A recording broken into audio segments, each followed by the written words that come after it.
Aqui. Ok. Boa tarde a todos. Hoje é dia 31 de agosto.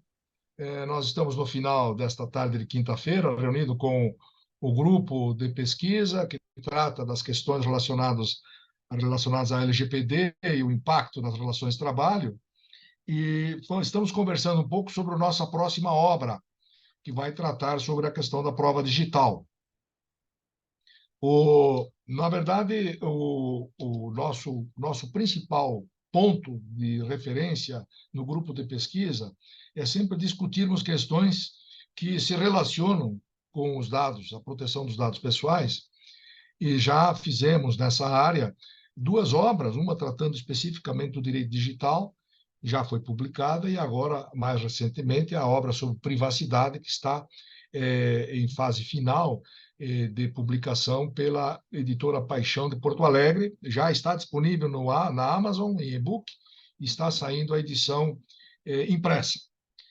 O nosso tema do próximo trabalho ele vai envolver a questão da prova digital. E a prova digital é, seguramente, um dos temas mais instigantes para quem atua no direito, seja um advogado, seja um estudante de direito, seja um juiz, seja um representante do Ministério Público, porque a prova, ela, na verdade, vai constituir ou desconstituir um direito a partir daquilo que se coletar em relação à instrução processual.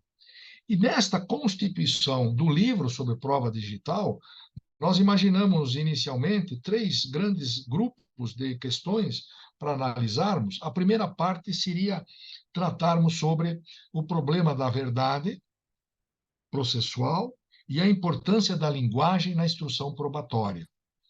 Então, quando a gente fala no problema da verdade processual e a importância da linguagem na instrução probatória, nós estamos imaginando que toda vez que eu invocar algum tipo de prova no processo, e especialmente aqui na prova digital, eu tenho que ter consciência de que a verdade ela é o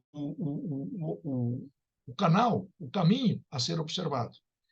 Toda vez que nós discutimos judicialmente algum problema, algum processo, o nosso objetivo é demonstrar que o advogado, aquela parte que ele defende, tem a sua razão, porque ele está do lado da verdade, e a parte contrária vai fazer ou tentar fazer a mesma coisa, dizer que a verdade está do lado dela. E o juiz, né, naturalmente, vai ter que observar essas duas versões que discutem o fenômeno da verdade para que se possa alcançar a solução do conflito.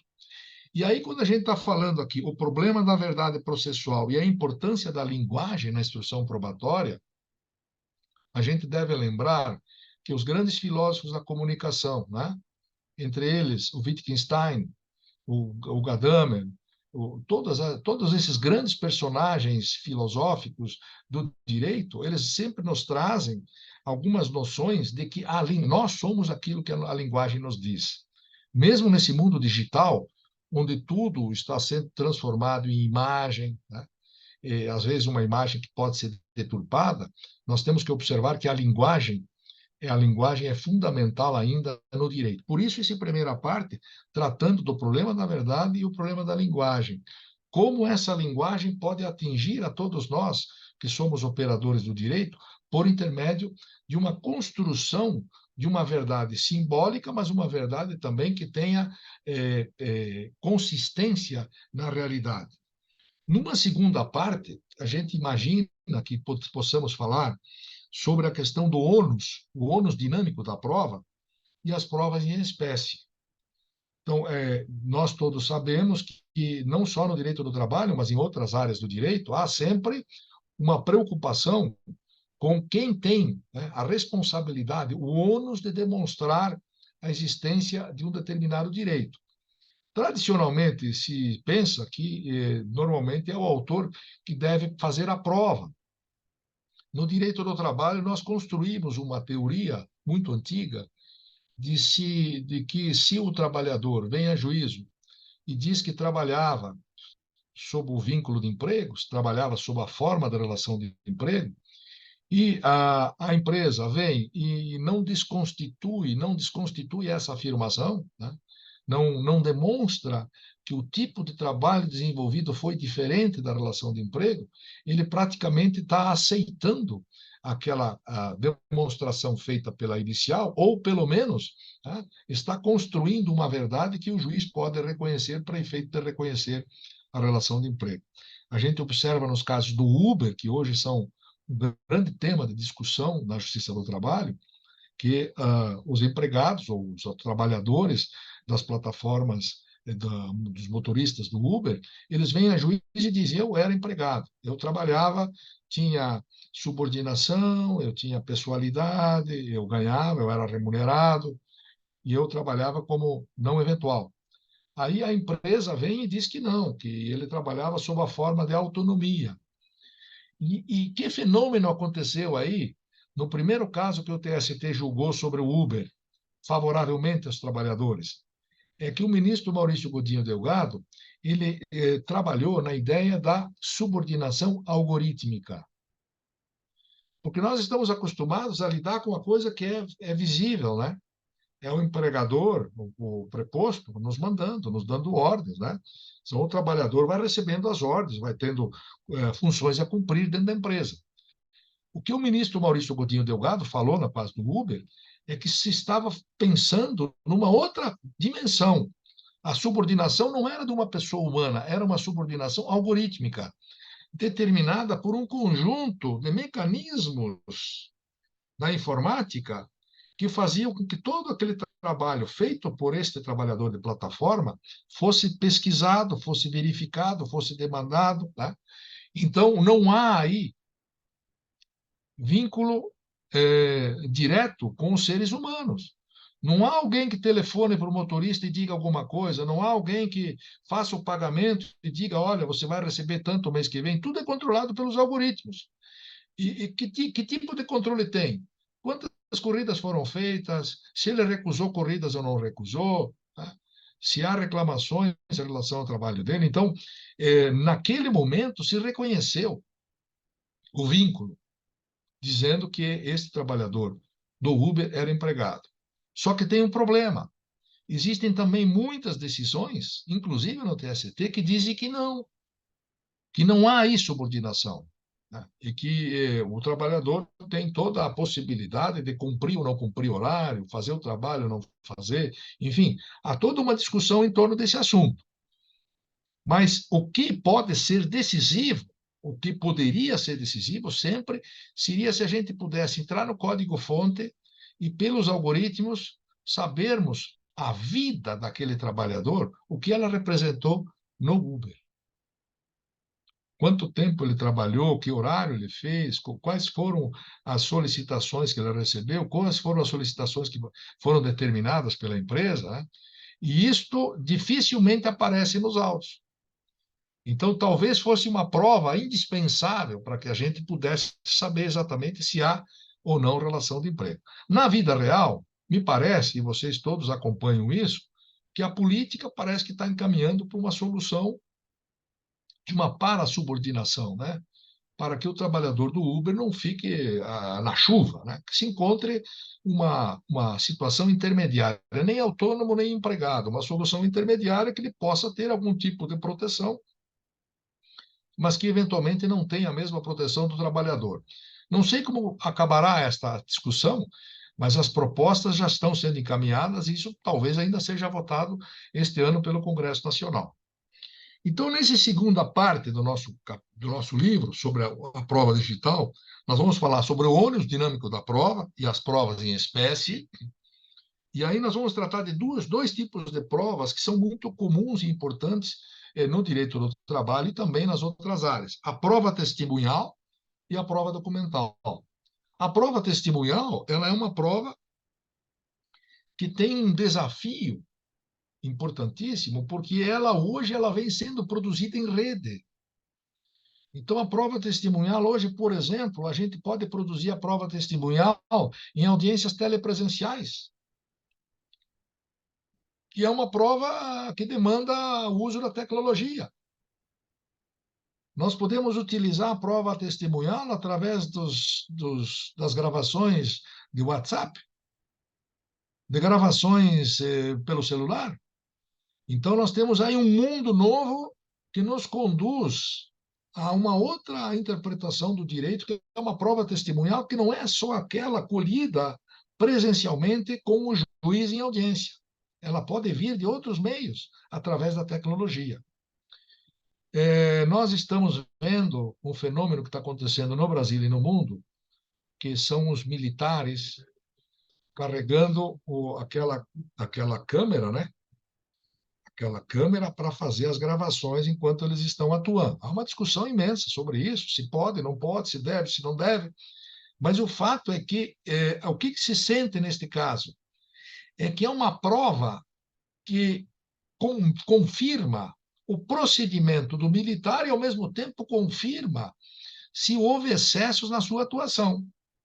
Então, me parece que a obrigatoriedade dos policiais usarem câmeras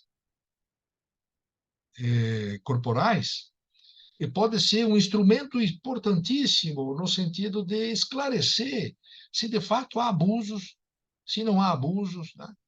Porque o que vem acontecendo é que muitas vezes se criminaliza os policiais e não se sabe exatamente o que aconteceu na realidade da vida, tá? Então, as câmeras, eu acho que os policiais precisariam compreender que aquilo é uma modernidade que não vem só para prejudicá-los, ao contrário, vem para favorecer a verdade, saber exatamente o que aconteceu. Veja, esse é o meu ponto de vista, mas, lógico, é um tema que está em discussão, né? Se as câmeras corporais dos policiais é um instrumento adequado ou não, né? Considerando a questão de privacidade, intimidade. Agora, se a pessoa está entrando no terreno do crime, me parece que a privacidade não é exatamente uma coisa que se pensar em preservar, né? Se alguém está matando o outro, o marido está tentando matar a mulher está tentando matar o marido, isso eu não sei se isso pode ser entendido como privacidade, nós estamos falando de um crime, tá?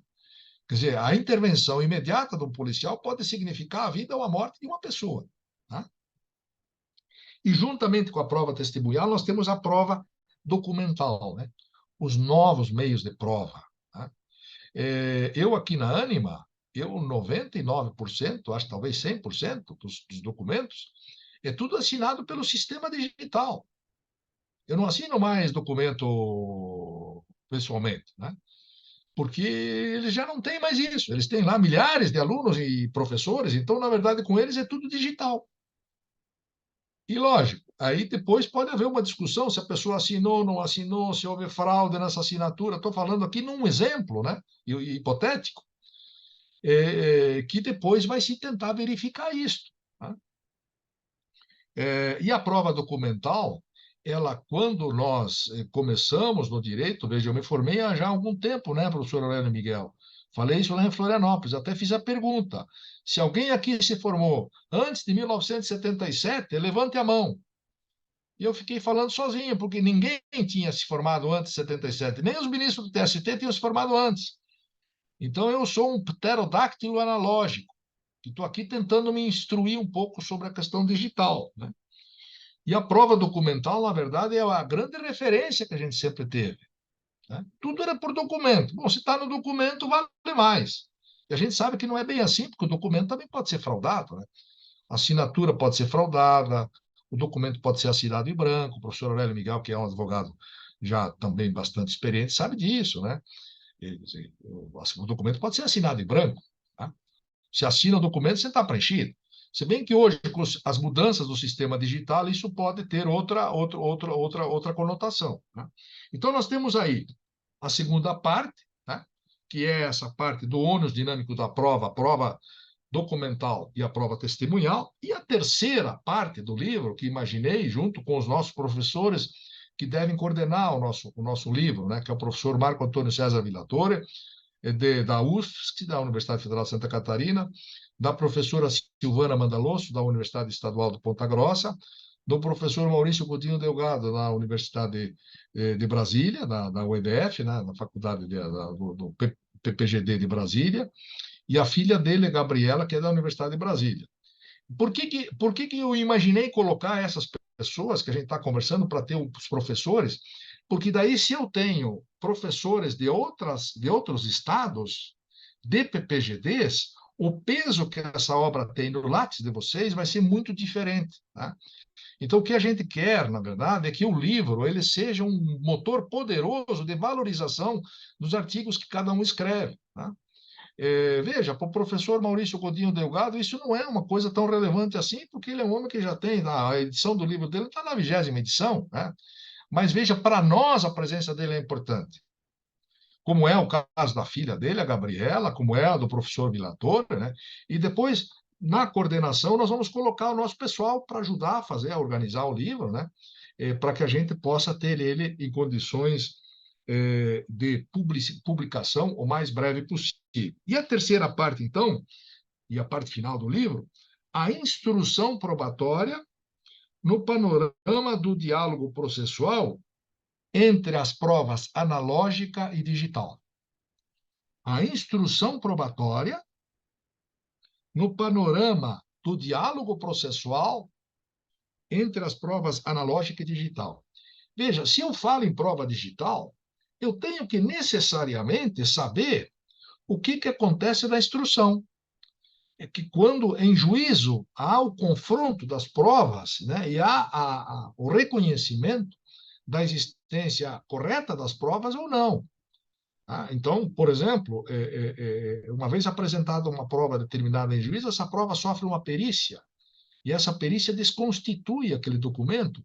Isso aconteceu durante a instrução probatória. Que mecanismos são possíveis e necessários para desconstruir uma prova digital? Eu já falei aqui, mas é sempre bom a gente lembrar da questão da prova fonética, né? Quando a gente tem uma gravação, até pouco tempo atrás, a gente conseguia identificar facilmente. Não, é a voz do professor Aurélio Miguel, é a voz da Adriana, é a voz da Virgínia, a voz da Cláudia, a voz da professora Tomires.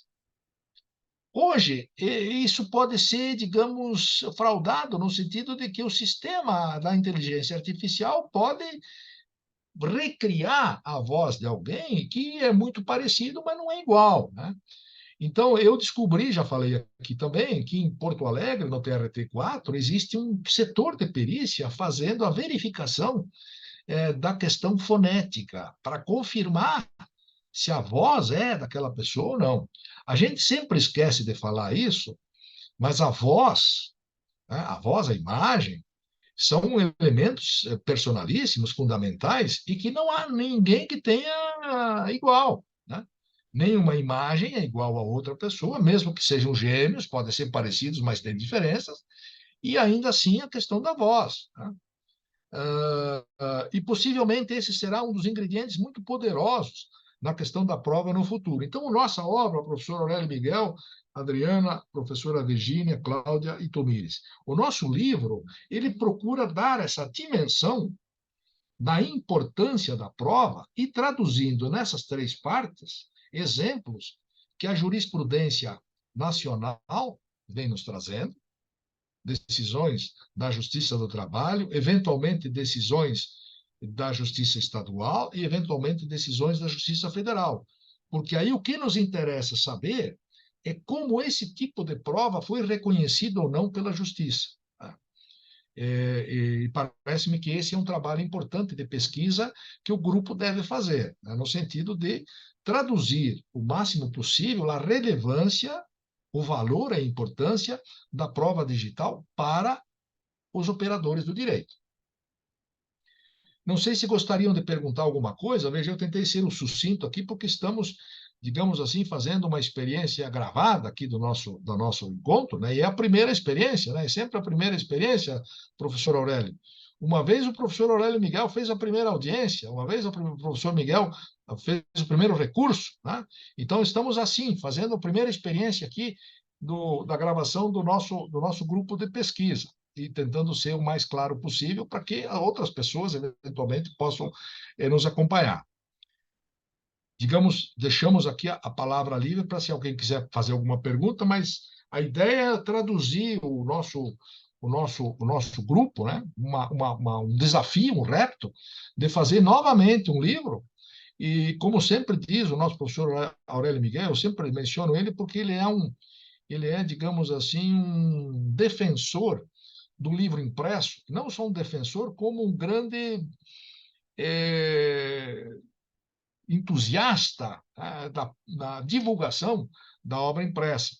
E ele foi tão entusiasta sempre que contaminou a todos nós. Eu também hoje, quando falo em livro e-book, falo, mas tem que ter um livro impresso também. Eu já estava me acostumando com a ideia do e-book, né? Que para mim, na verdade, é uma tragédia. Estudar um livro de 300, 400 páginas em e-book é uma tragédia. E aí o professor Miguel falou, não, mas não precisa se preocupar, vamos para o livro impresso e tal. Então, estou também nessa linha. O livro impresso, de fato, nos ajuda melhor. Não é isso, professora Tomires? É isso, professor Gunter. A gente sempre agradece aí a oportunidade de participar do grupo de pesquisa.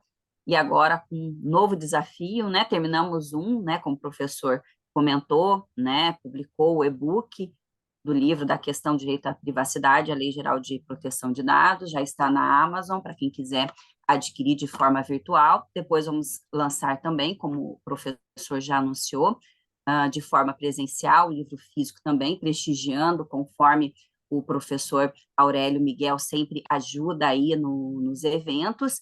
E agora, um novo desafio aí anunciado, para a gente poder buscar as temáticas aí, acerca da prova digital, que tanto, né, está fazendo parte do nosso dia a dia, e essas reflexões aí que são importantes aí e que está impactando, né, essa revolução digital e agora na questão da prova para nós aí operadores do direito. Muito obrigada aí por mais essa oportunidade. Vamos refletir aí e buscar uma temática, né, acerca aí dessa divisão temática que eu achei bem oportuna, bem organizada, que o professor já anunciou no início do nosso encontro, e agora aí, contando com a participação, né, que o professor Miguel, Aurélio Miguel está ajudando aí no YouTube. Muito obrigado, professor, por essa oportunidade, e passo a palavra para os demais integrantes do grupo que estão acompanhando o diálogo aí que nós estamos iniciando nesse momento. Professora Tomires, vamos fazer uma propagandinha aqui, né? A professora Tomires é mestra pelo nosso Centro Universitário Curitiba, né? Publicou sua dissertação de mestrado pela editora Juruá, salvo engano meu, né? Eu não sei se foi pela Juruá, acho que foi pela Juruá, né? Pela Juruá, professor. E a professora Tomires também é professora hoje do... No, Sou professora também na Uniopet e na Estácio. Daí eu tenho um livro sobre a questão do assédio moral e os limites do poder do empregador pela editora Juruá, o prefácio aí, como sempre, e o nosso orientador aí de coração e orientador intelectual em diversos momentos da nossa vida, o professor Luiz Eduardo Gunter aí, que a gente está acompanhando e agora iniciando uma nova fase da vida no doutorado, né, professor? Que depois eu quero marcar um horário, né, para a gente comentar das ideias introdutórias aí acerca da tese. Obrigado, professora Tomires. Vamos ouvir agora o responsável pelo YouTube, aí, o professor Aurélio Miguel, advogado brilhante em Blumenau e região. Professor, acho que para uma primeira oportunidade, uma primeira experiência, o professor já começou muito bem, já registrando proposta do grupo, quais os próximos passos, e aproveitar até a oportunidade aqui para questionar todos os grupos se alguém tem alguma restrição quanto à divulgação da imagem, das falas no YouTube, porque se essa experiência for validada aí pelo professor e pelo grupo, acho que o caminho é as publicações das próximas aulas do YouTube e, quem sabe, mais tarde até fazer de forma ao vivo a transmissão, para quem queira acompanhar no mesmo momento, acompanhe em qualquer parte do mundo. O mais importante, né, professor, registrando toda a sabedoria, o conhecimento, a empatia que o professor, nosso grande mestre, nos entrega semanalmente. Obrigado, professor Aurélio Miguel. Eu autorizo tranquilamente a divulgação da imagem, voz, né? E da minha parte, está autorizado sem problema nenhum. Professora Tomires, Sim, professor, está ok, autorizado aí. Faz parte, né, desse admirável mundo novo aí, né, professor? com certeza. Professora Cláudia. Professora É, Cláudia é mestra também, está se doutorando agora, né? E professora em Maringá, né, professora Cláudia? isso mesmo, professor. Então, eu estou nisso também, professor. Eu fico muito, sempre honrada a participar do grupo de pesquisa, né? Fui sua aluna em algumas disciplinas do doutorado e sempre o aprendizado é muito grande, porque o senhor tem algo assim, professor, que a gente é uma inspiração, porque o senhor sempre está buscando o novo, o senhor é muito curioso, e o senhor passa isso para nós. Então, eu, assim, hoje, para mim, o senhor é uma inspiração. Como a Tomires, como a Virgínia, né, também é minha orientadora. A gente está começando nessa jornada agora, né, porque eu acho que eu sou orientanda mais nova do senhor. Mas saiba que é essa sensação que eu tenho mesmo de inspiração. Porque a gente sabe, né, até por conta do nosso debate aqui, né, a proteção de dados, a questão da tecnologia, então, acho que tem, né, todos nós pegamos essa fase de transição e a gente sabe o quanto é difícil, né, professor, essa mudança, porque mudou tudo, né, mudou nossa forma de estudar, mudou nossa forma de trabalhar, mudou a nossa forma de nos relacionarmos, né?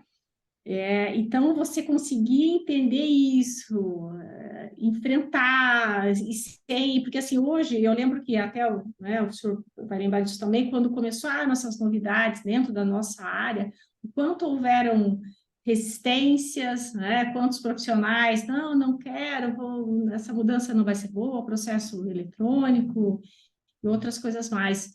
E e a gente precisa enfrentar essa mudança, né? E o senhor vem com essa vontade, essa curiosidade de vamos realmente entender esse mundo novo, né? Como a Tomires falou, e entender de uma forma positiva, né? Que realmente faça com que as coisas deem certo e a gente possa aprender cada vez mais, nem que seja tentando ler e-books, né? Porque eu também tenho uma super dificuldade, mas né, enfrentando, né, com bons olhos e fazendo com que realmente as coisas deem certo e a gente aprendendo cada vez mais.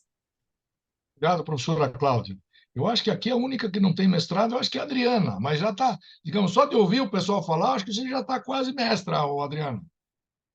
Pois é, estou na minha dissertação aqui, é, dando sangue, suor e lágrimas, mas com muita felicidade, porque eu adoro, né? Eu tive a felicidade de conhecer o professor na minha primeira matéria do mestrado, epistemologia, e aí me apaixonei tanto pelo mestrado quanto pelo professor, no bom sentido, professor, porque é uma delícia ter aula com o senhor. Eu fico muito grata. E fico grata pelo convite de participar com todos esses colegas aqui que já são mestrando, doutores, e a cada dia me passam mais vontade de aprender e participar, né? Estava comentando com o professor aqui no início da conversa, que o cachorrinho resolve latir na hora que a gente está falando, né? Então, desculpe. Que eu, como mestranda, tenho ainda os desafios da metodologia científica, tudo isso, né? Mas eu dou aulas nos cursos, em alguns cursos da pós-graduação da PUC. Além de advogada, eu sou administradora, então eu dou algumas aulas nos cursos de administração. E uma das matérias que eu estou ministrando agora é planejamento e controle orçamentário. Então, assim, muito gostoso, mas também já tive a oportunidade de escrever alguns livros, esse aqui, que é a minha área de atuação na área de direito, que é a área de tecnologia, blockchain. Trabalho com tecnologia blockchain, fazendo pareceres em relação à CVM, Banco Central, Receita Federal, em projetos que utilizam tecnologia blockchain, que ainda é uma zona muito cinzenta. E há um mês atrás saiu esse livro em uma coletânea também de vários outros autores na área de direito das startups, né? No qual eu falei um pouco sobre crowdfunding, que é uma espécie de financiamento para startups. Então, minha vida é essa miscelânea entre administração, direito, empresas, startups, tecnologia. É isso que eu faço no dia a dia. Então, estou tentando trazer para a minha dissertação um pouco disso. Então, está um pouco ainda nebuloso. Mas o professor Clayton Reis, o professor Gunter aceitou o meu próprio projeto. Então, está tudo em ordem por enquanto. Beleza. Eu vou te dar uma sugestão aqui. Você podia, eventualmente, se preparar para fazer um artigo para o livro da prova sobre o blockchain. Eu acho que ele é um instrumento interessantíssimo, né? De uma prova mais característica, mais importante. Então, de repente, você poderia se encaminhar para isso, viu, Adriana? Fica aí a sugestão para você dar uma pensada sobre esse assunto. Obrigado pela sua participação. The last but not least, professora Virgínia, não sei se o inglês está certo, né? Depois nós precisamos consultar a professora Adriana aí se o inglês meu está certo aí. Eu sempre digo isso, the last but not least, e os caras dizem, mas você está falando em inglês mesmo? É para ser em inglês, né? Não sei se está saindo em inglês, mas o objetivo é para que saísse em inglês. A última, mas não a menos importante, professora Virgínia. Sim. Eu quero aproveitar, como a Cláudia disse, que é uma grande honra para nós termos o Dr. Gunter, nosso orientador. Eu tive uma bênção de Deus desde o mestrado. O Dr. Gunter já foi meu orientador e é novamente. Isso é uma grande alegria, Dr. Gunter. E uma inspiração que nós temos na sua dignidade, a sua sabedoria, a sua amizade. Então, isso vale muito para todos nós. É um grande presente de Deus, Dr. Gunter. E também muito importante esse nosso grupo de estudo, de pesquisa, e eu estava pensando que maravilha estarmos lançando já um segundo livro, em pouco tempo, né? Lançamos o primeiro, agora um segundo, e isso vem graças à sua competência que está nos guiando, Dr. Gunter, nos estudos, nas ideias. Então, realmente é uma maravilha um segundo livro aí em tão pouco tempo.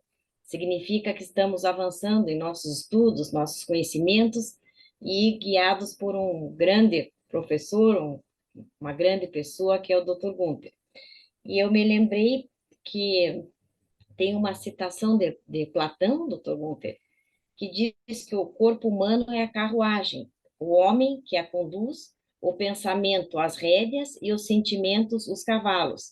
E eu, quando li, me lembrei do Dr. Gunter, que é aquele que faz as nossas rédeas, os nossos pensamentos ficarem mais sérios, melhores, e que conduz todo esse grupo, principalmente a Unicuritiba como um todo, e nós todos. Então, quando eu li, eu me lembrei do Dr. Gunter, que até comentou comigo quando eu estava começando a tese, disse, calma que a carruagem, a carroça vai andando e as abóboras se acomodando. E hoje, quando eu estava falando com o Dr. Gunter, disse, é isso mesmo, comecei a primeira orientação dele já foi muito válida, comecei a desenvolver e senti as abóboras se acomodando. Então, essa citação de Platão é uma homenagem, Dr. Gunter, que eu faço ao doutor em meu nome e de todo o grupo. E um agradecimento de coração por tudo, Dr. Gunter. Muito obrigada. Obrigado, professora Virgínia, nossa mestra também, né? Nossa mestra e doutoranda aí. E em breve teremos aqui mais uma mestra. A Adriana, com certeza, vai conseguir concluir o seu mestrado aí. Teremos mais uma mestranda aí conosco. Professor Aurélio Miguel, muito obrigado aí pela sua inovação, né? É uma inovação, a gente, enfim, vai aprendendo, vai se ajustando, né? Como disse a nossa professora Virgínia, as abóboras vão se ajustando na caminhada, né? A carroça vai andando e a abóbora vai se ajustando. Isso é uma imagem que a gente usava muito lá no interior de Santa Catarina, né? E como eu sou vizinho de Francisco Beltrão, parece que lá em Francisco Beltrão também se usava a mesma expressão, né? Porque nós somos ali quase vizinhos de porta, né? Porque Francisco Beltrão hoje Concórdia é praticamente um bairro de Francisco Beltrão, né?